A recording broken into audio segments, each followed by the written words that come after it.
Your thoughts lang po Ah, after yes, watching. yes. Initially, nung nagumpisa, naiyak ako kasi parang nag-flashback na alam mo yun, 42 years ago? Correct. 42 years ago, parang ito kami. Approve naman, ma'am. Approve, Miss Yula. So far, yes.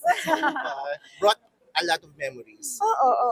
Siyempre, merong alter na ibang like, Yeah. like yung role ko, may nagkatawag dito, may nakikibakan na siya. Oo nga, palaban na Pero siya. okay lang kasi parang yung contrast nilang dalawa. That's good. Enjoy.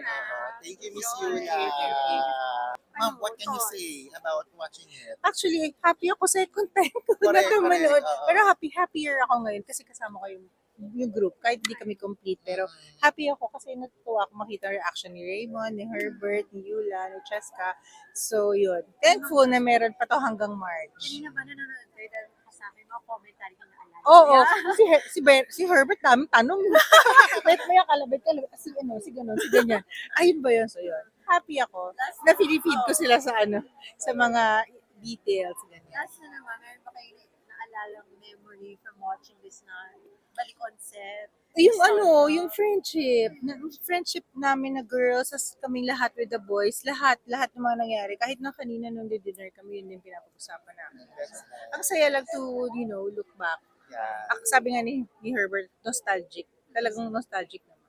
Thank you so Thank much, you, Miss. ma'am. Meron kayo na nag-uusap may mga commentary kayo or may mga naalala kayo from your set? Well, it brings back so many memories because it's so much fun to watch.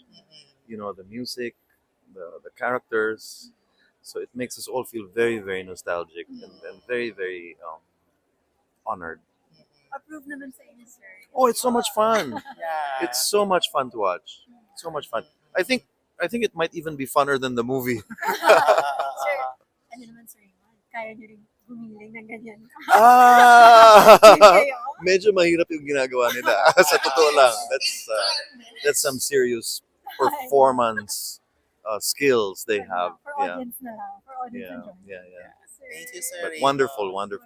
Thank you for asking. Thank you, sir. Saan po yung scenes kung maaari yung mga kids na nagsisneak out para mag-gusto? Ano po yung parang nararamdaman nyo na kayo ba? I'm getting a little embarrassed kasi totoo eh. Talagang ginagawa namin yan nung 80s eh. Lahat ng kalokohan, buti na lang walang social media noon, di ba? Kung may Facebook, kung may Instagram, patay kami. But watching it now, parang, oh my God, it feels like we're doing it all over again. Sir, iba rin ba yung feeling baka ngayon mas nakaka-relate na kayo sa models kesa dun sa mga pag-guest? Ano po yan? Mas Mas nakaka-relate sa kayo as sa parents parents. kesa... Actually, no. No? Hindi pa rin. Hindi pa rin. And Hindi pa rin. Sa mga kids pa rin. Sa mga kids pa rin, yeah. thank you.